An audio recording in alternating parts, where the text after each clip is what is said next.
Salut tout le monde, c'est Sou, j'espère que vous allez bien. Aujourd'hui on se retrouve pour le bilan de lecture de la deuxième semaine du mois de juin 2023. Et cette semaine j'ai lu 14 mangas. Et on va commencer tout de suite avec les tomes 1 à 8 de Noble New World Adventure. Alors, je vous montre d'abord les covers qui sont vraiment sympathiques.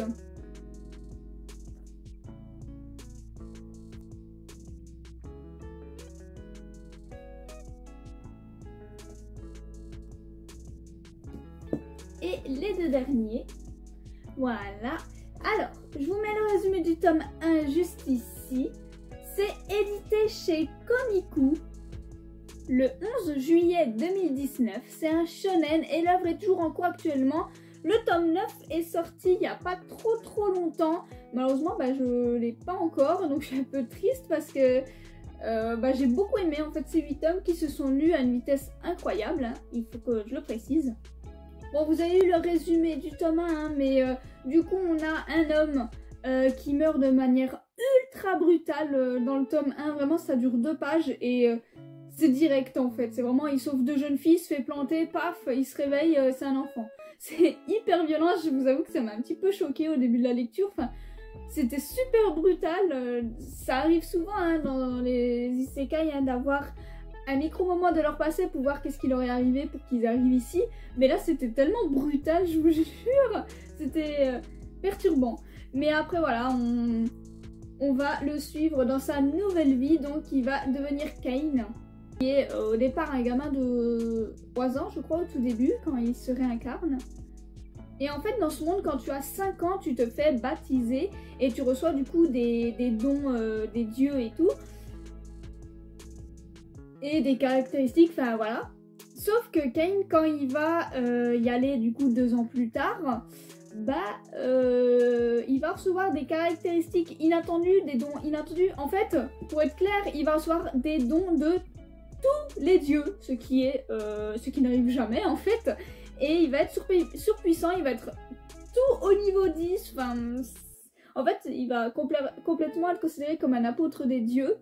Et bien qu'au départ, il essaye de cacher un petit peu ses caractéristiques, de cacher un peu sa force, il peut pas parce que... Et en fait, il est tellement fort que même quand il essaye de lancer un sort très simple ou autre, ça reste quand même super puissant. Et en plus, voilà, il a que 5 ans quand il reçoit tous ses dons. Et en fait, il y a une raison à cela, c'est que les dieux comptent sur lui, en fait, parce que les dieux ne peuvent pas interagir dans le monde des hommes. Donc, ils ont conféré leur pouvoir à Cain pour que... celui-ci en fait détruise un des dieux qui a été déchu autrefois et qui fout le bazar. Il a été scellé, sauf que le sort va bientôt se dissiper et ça va être de nouveau le bazar. Donc ils comptent sur lui pour l'éliminer. Donc ils vont lui conférer la mission de devenir de plus en plus fort, hein, de s'entraîner à un max pour être opérationnel quand le moment viendra quoi. Donc on va suivre Cain qui va s'entraîner vraiment à fond, hein. Même avant d'être baptisé, il s'entraînait déjà à quelques sorts de magie et il était déjà super puissant.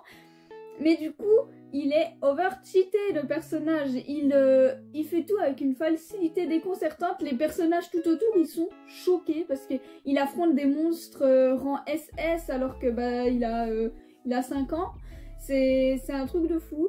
Et du coup, en sauvant un jour la fille d'un duc et la princesse du royaume, il va se retrouver fiancé à ces 2 demoiselles. Parce que dans ce monde-là, tu peux être fiancé à plein de dames.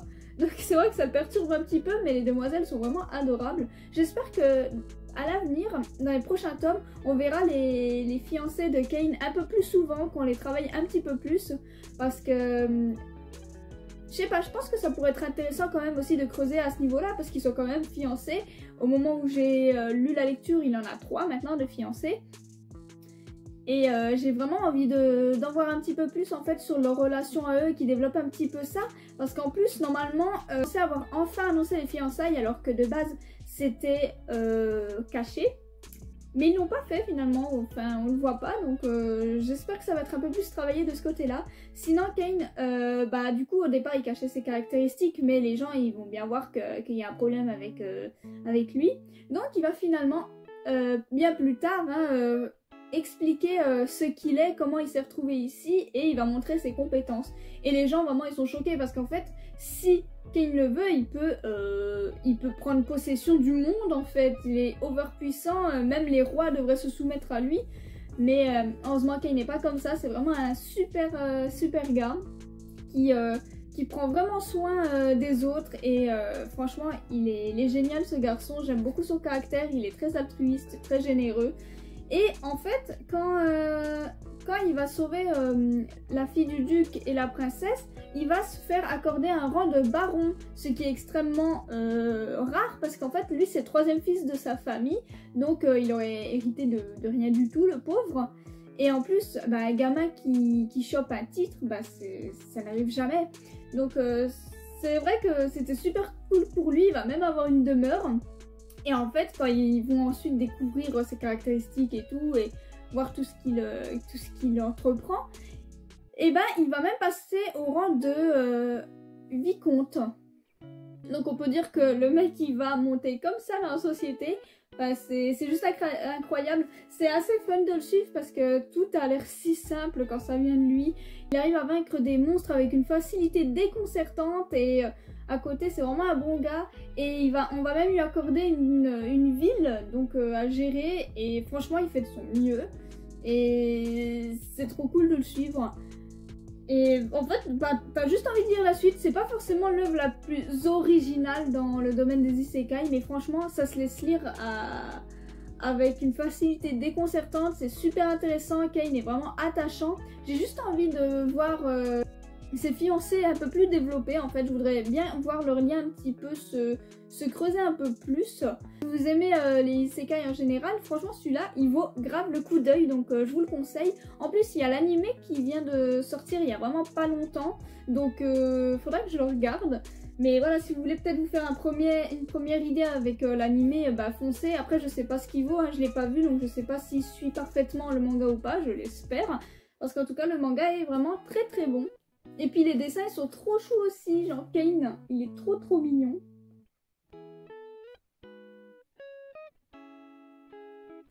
On poursuit ensuite ce bilan de lecture avec les tomes 1 à 5 de Horimiya. Ça y est, je me suis lancée dedans, enfin, depuis le temps que je l'ai dans ma collection. Alors, je vous montre les covers rapidement.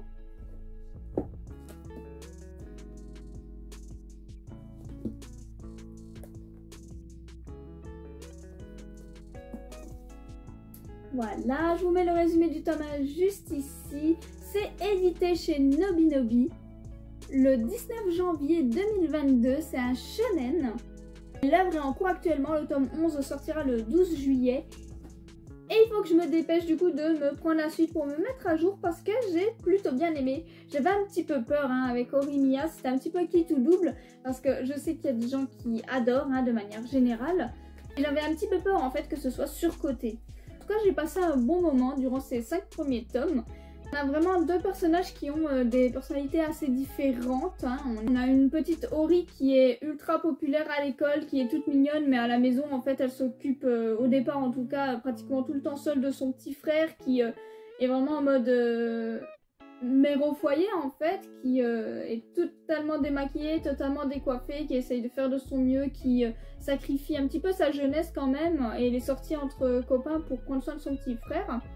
Et par contre, qui est une brute intersidérale, elle est super violente. Et de l'autre côté, il y a Miyamura qui est un garçon au départ qui est mis de côté, qui est traité comme un garçon super sinistre. Or qu'en fait, il est juste adorable et en fait, s'il est comme ça, c'est parce que il cache les piercings qu'il s'est fait, les tatouages qu'il a sur le corps aussi. Mais c'est un sucre ce gars, il est trop adorable. Et par la force des choses, ils vont finir par traîner ensemble. Il va venir de plus en plus souvent chez Ori parce que le petit frère va s'attacher à lui. Et en fait, c'est hyper bizarre en fait comme relation. Parce qu'on a du coup Miyamura qui va tout le temps aller chez Ori. Mais tout le temps. il va venir, il va aider pour la bouffe, pour les courses, tata. En fait, on dirait vraiment un couple avec leurs gosses. Et c'est vrai que c'est super marrant à voir parce que c'est fait de manière si naturelle. Au départ, il n'y a même pas de gêne en fait entre eux, c'est normal, ils font ça de manière normale, ils sont pas embarrassés, c'est normal, c'est pour eux une situation normale. Le gars, il peut enlever sa chemise et montrer ses tatouages, elle sera pas du tout gênée, alors que normalement, hein, les filles dans les œuvres, de manière bien cliché, elles seraient là, tout émoustillées, à se cacher le visage et les yeux. Mais non, là, c'est vraiment normal, c'est comme si on suivait un couple d'il y a une dizaine d'années en fait, genre ils sont habitués l'un à l'autre, ils se comprennent, enfin, j'adore leur duo en fait, c'est un duo super spécial mais il marche à merveille, il est trop bien à suivre, trop agréable, ils sont adorables ensemble. Et même s'il y a des fois, voilà, dans les premiers tomes, du coup, on est un petit peu frustré parce qu'il y a des fois ça tourne un petit peu en rond et on a envie de dire mais foncez en fait. Je veux dire, ça se voit qu'ils se kiffent. Ça se voit comme un point au milieu de la figure. Enfin, on peut pas faire plus obvious. Et en plus, leur petit cercle d'amis va s'agrandir. Et franchement, c'est cool que ce soit pour Ori ou pour Miyamura. On s'attache vraiment à tout ce petit monde parce que même les personnages un peu du coup secondaires qui font partie du groupe sont un peu travaillés, sont quand même assez présents, donc ça fait vraiment plaisir. On passe vraiment de bons moments avec eux et j'ai juste beaucoup aimé ces 5 premiers tomes et ça m'a vraiment donné envie de lire la suite, surtout que ça y est, ils sont enfin officiellement ensemble, même si ça j'ai bien aimé aussi. C'est qu'on n'a pas comme dans les mangas en général une déclaration. Enfin si, on a des déclarations et plusieurs fois ils vont se dire je t'aime en discret. En fait ils vont pas se regarder dans le blanc des yeux et se dire tu veux sortir avec moi ou on est en couple. C'est juste que suite à une énième déclaration on va dire où ils vont en parler vite fait, ils vont pas lancer plus le sujet. En fait ils sont ensemble. Ils sont ensuite ensemble et puis ils vont décider de se tenir la main par exemple et tout. Et après ils se considèrent comme étant ensemble. Mais on n'a pas le fameux cliché du est-ce qu'on sort ensemble? Est-ce que tu veux sortir avec moi? Il n'y a pas cette demande-là en fait. Ils se déclarent leurs sentiments, ils voient qu'ils sont en accord sans trop déblatérer dessus et ils sont ensemble. Et ça j'ai trouvé ça cool aussi parce que ça change. J'ai bien aimé c'est un léger détail hein, mais je trouve que j'aime... Enfin, je sais pas, j'aime bien ça, je trouve que ça change un petit peu. J'espère juste que du coup, on travaillera un petit peu la famille de Miyamura parce qu'en fait, il passe son temps à aller chez Ori. Et par contre, sa famille, mais c'est une dinguerie. Je suis épuisée rien que de lire les moments où ils sont tous chez Ori parce que la famille qui est là, tu comprends que pourquoi elle est complètement déglingo elle aussi. Mais ils sont fous. Le père, c'est un fou. La mère, elle en a rien à péter de son mari. C'est incroyable, il y a personne qui se respecte limite dans cette famille, ils sont improbables, ils sont épuisants, ils braillent dans tous les sens, ils sont trop énergiques. Tu comprends pourquoi Miyamura est épuisé après? Enfin, c'est incroyable en fait, c'est vraiment une famille de déglingués mais c'est hyper drôle. Et en fait on s'attache beaucoup à cette petite famille finalement qui est assez et extrêmement naturelle, mais voilà, on les aime vraiment beaucoup. Mais du coup, Miyamura n'a jamais ramené Ori chez lui. En tout cas, jusqu'au tome 5, hein. Peut-être que par la suite, c'est fait. Mais dans ces 5 premiers tomes, du côté de Miyamura, il se passe pas grand-chose hein, avec sa famille. On sait que sa mère veut la rencontrer, mais pour l'instant, ça s'est pas encore fait. Donc j'espère que ça va se faire, parce que j'aimerais bien aussi que les rôles s'inversent un petit peu. Le seul truc qui m'a saoulée, c'est que Miyamura là il se coupe les cheveux, ok il est beau gosse, mais il était incroyable avec les cheveux longs, j'aimais trop, je suis trop dégoûtée. Je vous jure quand j'ai vu qu'il s'était fait couper les cheveux pour que Ori se fasse moins embêté par leur couple, hein, parce que je vous rappelle il est considéré par certaines personnes, par beaucoup de personnes même, comme étant un mec super sombre et pas beau. Mais ça c'est jaloux qui parle hein, forcément parce que quand ils officialisent leur couple et que ça prend, tous les mecs qui sont un peu en kiff sur Ori, ils sont dégoûtés hein, donc voilà ils sont un peu embêtants. Du coup ils se coupent les cheveux, du coup ça me saoule. Voilà. juste ça en fait, ça me saoule parce que j'aimais trop les cheveux longs, j'adore les cheveux longs en général. Donc ça me saoule qu'il ait coupé ses cheveux. Voilà. Sinon, au niveau des dessins, bah écoutez, c'est plutôt sympa. C'est pas les traits les plus incroyables de la Terre, mais c'est mignon. C'est assez simple, mais pas désagréable. Je vous répète, mais c'est un duo juste incroyable. Et pour finir ce bilan lecture de la semaine, j'ai lu le tome 1 de Veil. Alors, je vous mets le résumé du tome 1 juste ici. C'est édité chez Noévé Graphics. Le 27 novembre 2020, c'est un seinen. En cours, le tome 5 sortira le 8 septembre. Et Veil, en fait, c'est une expérience. Déjà, c'est un manga qui est entièrement en couleur. Le trait est très particulier et en fait ça se mélange entre un manga et un artbook parce que voilà, en fait c'est plein de petites histoires de deux personnages, une femme, un homme. On ne connaît pas leur prénom, on ne connaît pas leur nom. Ils sont très mystérieux. On ne sait pas trop en plus ce qu'ils sont l'un pour l'autre. Est-ce qu'ils sont amants? Est-ce qu'ils sont amis? Est-ce qu'ils sont autre chose? Est-ce qu'ils sont les deux à la fois? Enfin, en fait, c'est un manga qui laisse libre à l'interprétation, qui est très poétique, très romantique, doux, léger. Il dégage quelque chose, en fait, c'est extrêmement différent des autres œuvres que j'ai pu lire jusqu'à maintenant. C'est vraiment une expérience à part entière, où en fait, on découvre juste des petits chapitres de la vie de ces deux personnes qui vont se rencontrer au départ et qui vont vivre quelques moments, parfois qui n'ont pas forcément beaucoup de sens, parfois qui sont amusants, parfois romantiques, parfois moqueurs. Enfin, c'est super doux, c'est super agréable à lire. Et d'ailleurs, notre demoiselle, notre belle blonde, ferme toujours les yeux. On ne sait pas si elle est aveugle ou si elle ferme juste toujours les yeux et qu'elle ne regarde jamais avec ses yeux.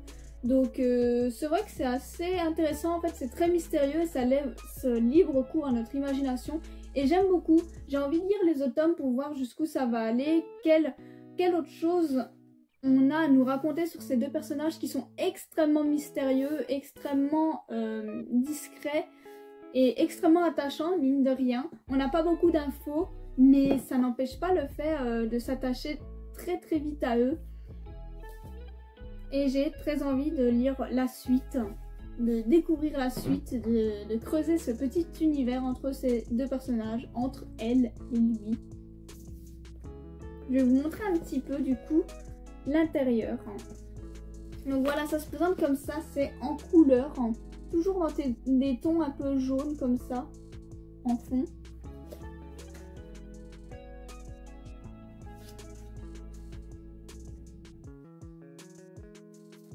Puis vous voyez, parfois, on a des pages avec juste des illustrations. C'est pour ça que je dis un peu que c'est entre le manga et l'artbook.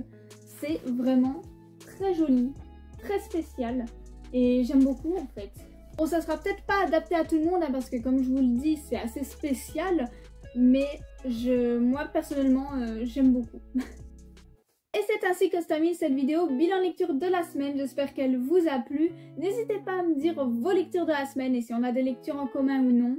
Vous pouvez également me suivre sur Instagram pour suivre toutes mes reviews sur les mangas que je vous présente chaque jour ou presque. Et sur ce, eh bien passez une bonne journée.